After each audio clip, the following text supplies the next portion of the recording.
All right, Bashers, in this video, we've got the Arrma Typhon Grom. And this is a little tiny Typhon, and it's small scale. That's what it says on there. It's small scale. It doesn't actually give us a number, nothing that I could find on the box.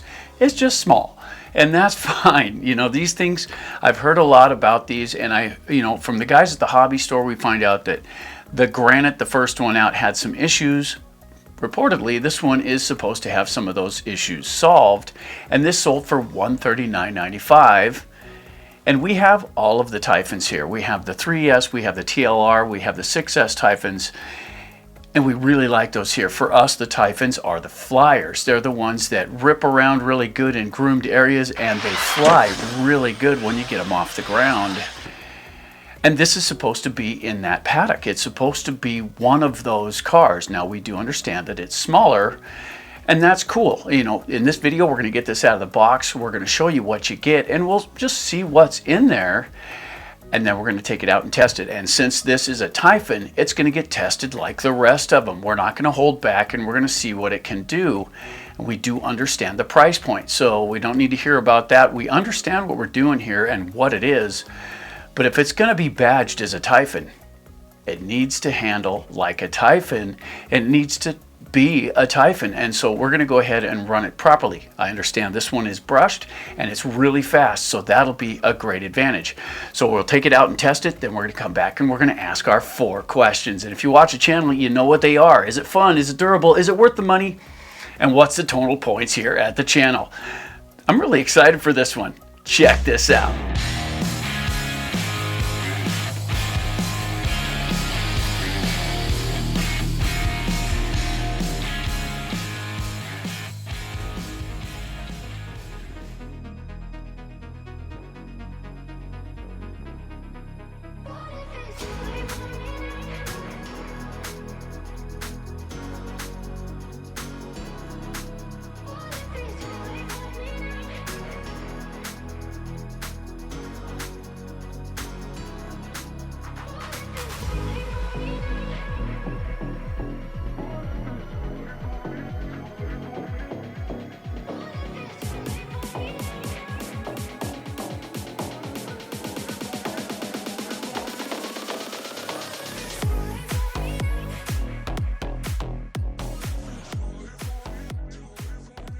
So let's get down on the bench and see what's in the box. All right, let's do this.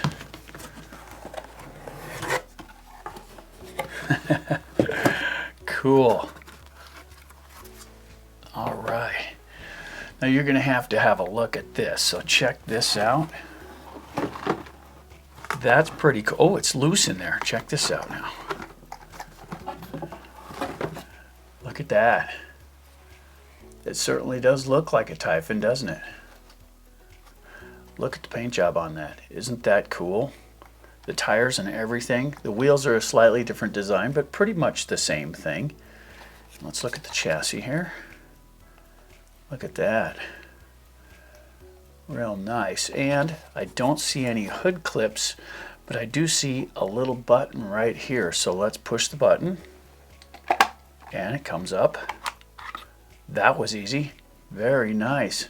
So it does have a clipless system, and all you gotta do is push this little button in the front. That was a good guess, but that looks pretty good.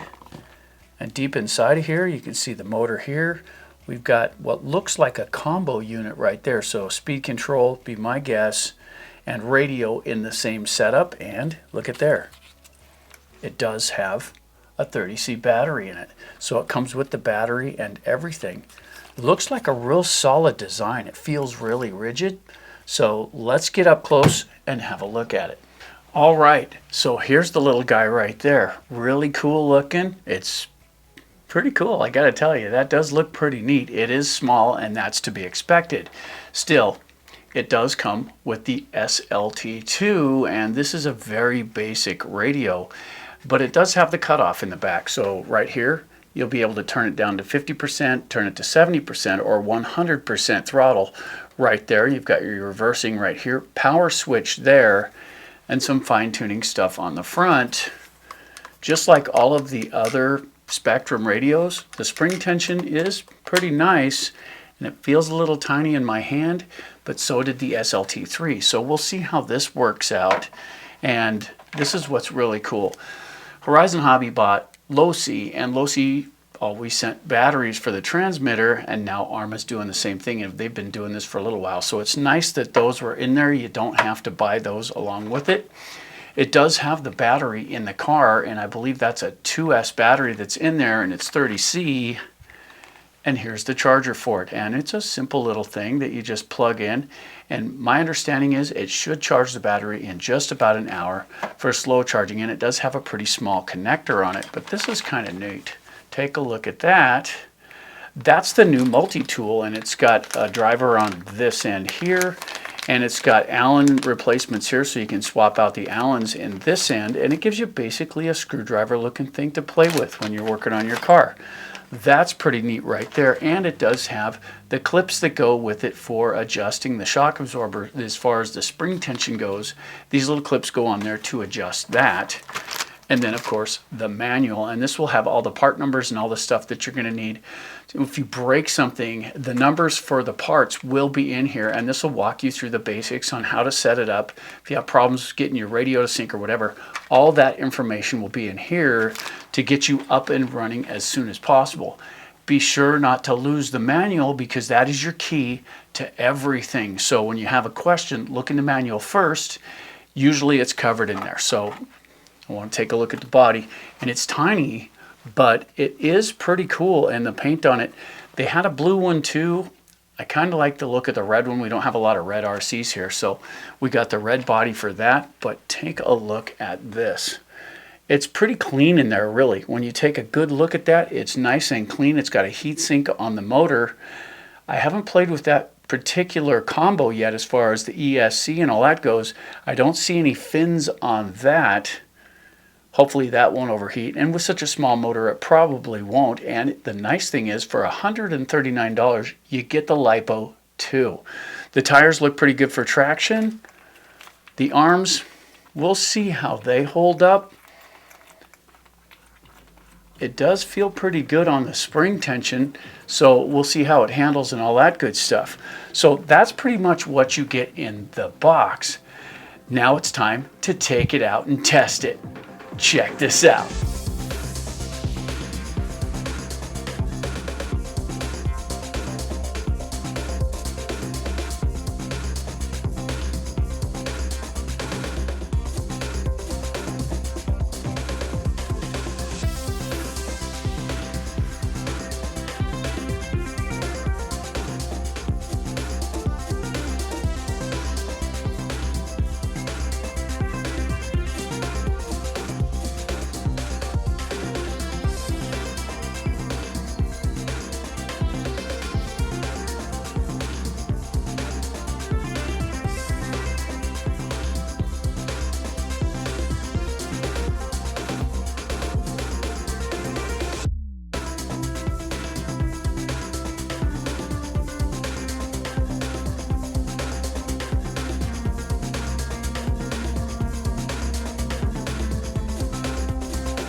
All right, so there is the Typhon Grom footage, and we ran this a lot. We did. I really enjoyed it for what it was.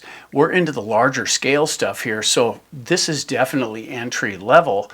Being a tiny little thing like this, it's perfect for the driveway. Even a big driveway can make this seem slow, but once you get it into the dirt, it really shines there. The thing is, it doesn't take too much to upset this little guy. And what I mean by that is rocks about that big around, and that's maybe an inch around, inch and a half.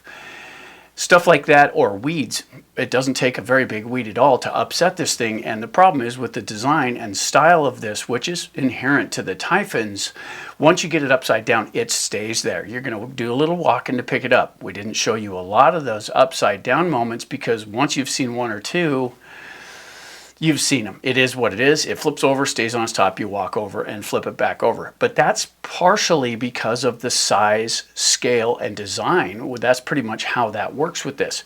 There is one thing that I want to say, and that is the battery didn't run quite as long as I was hoping, but we do run these at full tilt most of the time to just see what it'll take. And the motor did heat up a little bit, and that's one thing. If you're going to run it hard, if you're going to run it in any resistance, this pretty much doesn't go in grass. But if you try, you're going to overheat that motor, so it's something you're going to want to keep an eye on. And when it comes to the battery, there's one thing. The charger. The charger does work, and it functioned properly, but if you're going to use a wall wart, something like this heated up. It did. I didn't like it. It didn't catch fire or anything, but it got pretty warm. So I don't recommend using one of these. And this does 2.1 or 1 amp. And it works pretty good for just about everything, but this got pretty hot when I was charging that. So what I did was I took it into the charging bay, and I still used the USB, but I plugged it into one of my regular chargers. And I've got a couple of them that have the USB port on the front, and those are designed to take the heat better, and there was no heat at all that came off of that. They've got fans and all that stuff, and it charged it just fine. I just wouldn't recommend plugging it into one of those wall warts and walking away from it. I just don't think that's a good idea, and it could cause problems in the long run, so be mindful of that. As far as operations go, we did use the SLT2, and it functioned properly. It really did. It handled pretty good, and once I got used to it in my hand, it wasn't so bad. The thing about this one is the controls on it, everything worked beautifully. There was no problems. The range wasn't an issue, and I pretty much was able to just hold it up and forget I had it in my hand, which is the mark of a decent radio. I'm not really a fan of the small footprint, but when you're going someplace, a small footprint is sometimes a bonus. So as far as the radio goes, that worked out very nicely. So let's talk about traction for a minute. These tires worked really well, and they don't swell up a whole lot, but they spin a lot faster than I thought they were going to. When we got into the rev test, we went nice and easy to start with, and when we pinned it, they did grow up a little bit, and there doesn't seem to be anything in there. These are just hollow. There's no foam in them or anything, and it's really not necessary. But the tread, the traction, the design on these things, it really does handle good, and they get good traction. They actually get good enough traction to where if you turn a little tight on the pavement, it's going over, and that's just how it is. So you're going to want to slow down in your turns when you get it. As far as that goes, everything inside handled perfectly, and we didn't break anything, and we had a good time doing it. So that brings us up to our 4 questions, and if you watch the channel, you know what they are. Is it fun? Is it durable? Is it worth the money? And what's the total points here at the channel? Bear in mind, we like the big cars here, and this is nothing like that. This is perfect if you're new. It's definitely entry level. The upside to this one is you get everything you need, from the batteries to the transmitter, battery in the car, charger, the whole works, for about $139 for the whole kit. So that's really cool. Still, question 1, is this thing fun? It is fun. It really is. I had a good time with it, and we played with it for a while, and it did just about everything I expected it to. As far as the small scale cars go, this one probably handled better than any of the others that we've had on the channel, and I think a lot of that has to do with the footprint. You know, this buggy class is always low to the ground, and it's got good stability. This even flew really well off the ramp. I wish it was brushless, because then you could get a little more length out of it.